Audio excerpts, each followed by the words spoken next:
The Secret Garden, Chapter 18. A Big Argument. Mary and Dickon walked in the street in the secret garden all morning. When Mary went inside for lunch, she ate quickly. "Tell Colin I can't come right now," she said to Martha. I'm too busy working in the garden with Dickon." Martha looked frightened.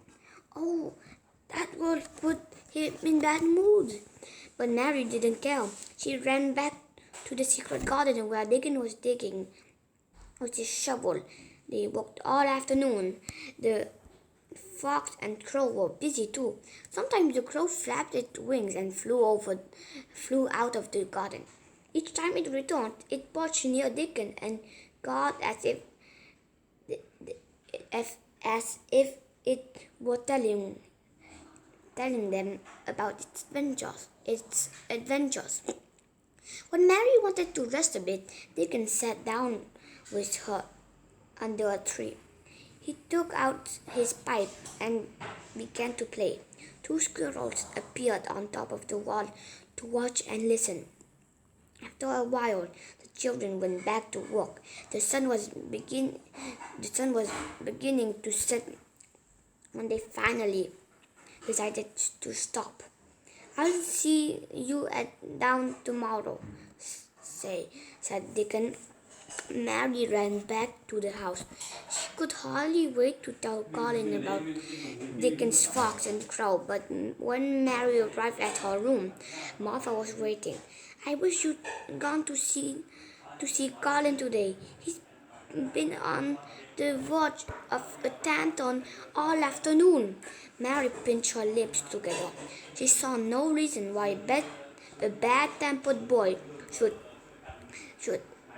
interfere with what she enjoyed. She marched down the corridor in a sour mood. When she entered his room, Colin was not sitting up on his sofa. Instead, he was lying in bed. "Why are you in bed?" "I got up this morning when I thought you were coming," Colin said without looking at her. "This afternoon, I asked the servants to put me back in bed. My back ached and my head ached. I was tired. Why didn't you come?" "I was walking in the garden with Dickon," Colin found. I won't let that boy in there if you stay with him instead of coming to talk with me." Now Mary was angry. "If you do that, I'll never come into this room again. You'll have to if I want you to." "I won't," Mary stamped her foot. "I'll make you. They'll drag you in. But they can't make me talk. I'll sit and clench my teeth and never tell you one thing. I won't even look at you. I'll stare at the floor and glare at each other." "You are selfish thing," cried Colin. Mary's eyes flashed with fire. "And so are you." "I'm not as selfish as your perfect Dickon is. He keeps you outside when I need you here. And I'm not as selfish as you are because I'm always ill. I'm sure there's a lump coming in my back and I'm going to die." "Oh, you are not."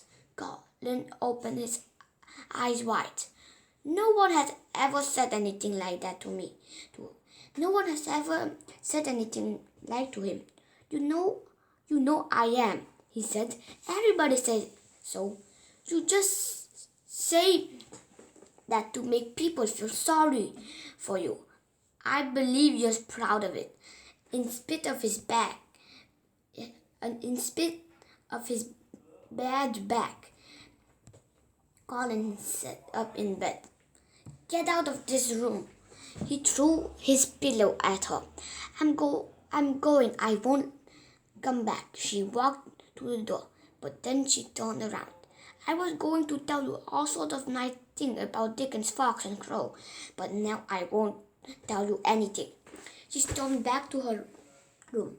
Marva was waiting for her, but this time the housemaid was smiling. Look what Mr. Craven sent. There on the table was a wooden box full of neatly wrapped packages. Mary sat down and opened them. Mr. Craven had sent her picture books and games and a beautiful pen and ink set.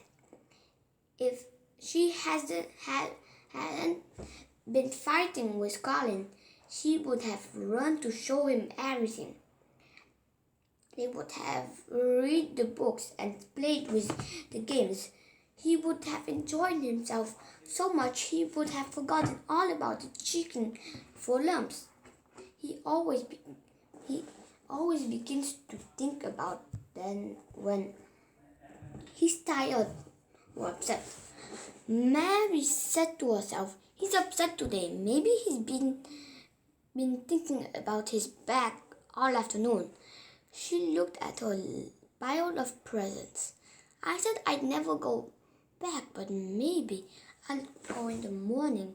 She tried to see him even if he did throw his pillow at her.